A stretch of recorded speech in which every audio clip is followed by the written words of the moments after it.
আজকে আমি রান্না করব, এটা হচ্ছে কালবোশ মাছ। কালবোশ মাছ রুই মাছের মতোই দেখতে, কিন্তু এটা কালো হয়। এই মাছটা খুব মিষ্টি টেস্টি হয়। আমি একটা ছোট কালবোশ মাছ কিনে এনেছি। এটা দিয়ে কাঁচকলা আলু দিয়ে ঝোল করব, পাতলা ঝোল। তার জন্য আমি নিয়ে নিয়েছি মাছটা কেটে নুন হলুদ মাখিয়ে নিয়েছি।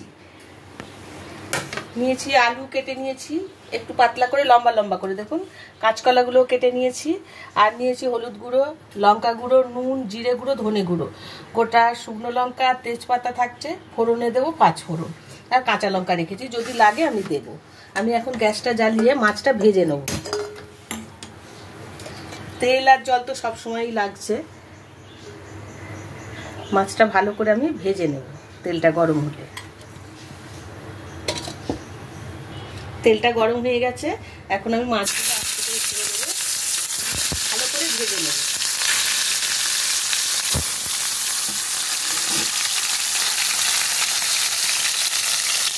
মাছটা ভাজা হয়ে গেছে, আমি দেখুন ভালো করে ভেজে নিয়েছি মাছটা আমি এখন তুলে নেব।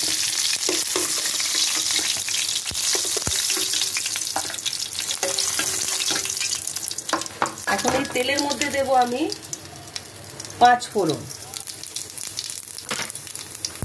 দেবো একটা শুকনো লঙ্কা আর একটা তেজপাতা, দিয়ে দেবো আলুগুলো,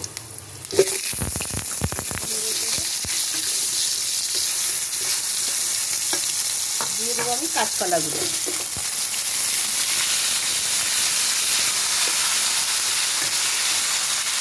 এখন দেবো সব মশলা।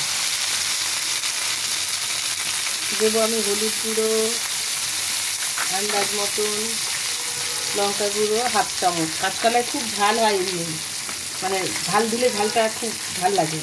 নুন দিলাম 1/2 চামচ, ধনে গুঁড়ো 1 চামচ, জিরে গুঁড়ো 1 চামচ, দিয়ে সামান্য একটু জল দেবো।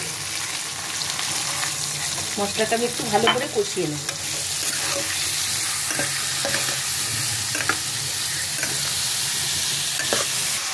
কষানো হয়ে গেছে, দেখুন চারিদিক থেকে তেল দিয়ে আসছে। তো যখনই দেখবেন তরকারি তেল দিয়ে আসছে, তখনই বুঝবেন যে তরকারিটা কষানো হয়ে গেছে। এখন আমি এতে জল দেবো। আলু আর কাঁচকলা সিদ্ধ হতে যতটুকু জল লাগবে আমি ততটা ঝোল দেবো মধ্যে দিয়ে 5-6 মিনিট আমি ঢেকে দেবো। একটু মোটা মোটা করে কাটা আছে তো, তাই 5-6 মিনিট লাগবে, একটু আমি ঢেকে দেবো। 5-6 মিনিট হয়ে গেছে, এখন আমি ঢাকাটা খুলে দেখি। হ্যাঁ, কাঁচকলা সিদ্ধ হয়ে গেছে। আলুটা দেখি সিদ্ধ হয়ে গেছে কিনা। হ্যাঁ, আলুটাও সিদ্ধ হয়ে গেছে। আমি এখন এই মাছগুলো এর মধ্যে দিয়ে দেবো। মাছটা দিয়ে একটু 2 মিনিটের মতো ঢেকে দেবো, দিয়ে আমি নামিয়ে নেবো ঝোলটা। 2 মিনিট ঢেকে দিলাম। 2 মিনিট হয়ে গেছে, এখন ঢাকাটা খুলে দেখি। একদম রেডি হয়ে গেছে। আমি গ্যাসটা বন্ধ করে দিচ্ছি, দিয়ে এখন মাছের ঝোলটা আমি ঢেলে নেব। রেডি হয়ে গেছে কাঁচকলা আলু দিয়ে কালবোশ মাছের ঝোল। এটা গরম ভাতে এবং রুগীর পথ্যও হতে পারে, মানে শরীর খারাপ হলে অনেক সময় কালবোশ মাছের পাতলা ঝোল কাঁচকলা আলু দিয়ে খুব ভালো লাগে।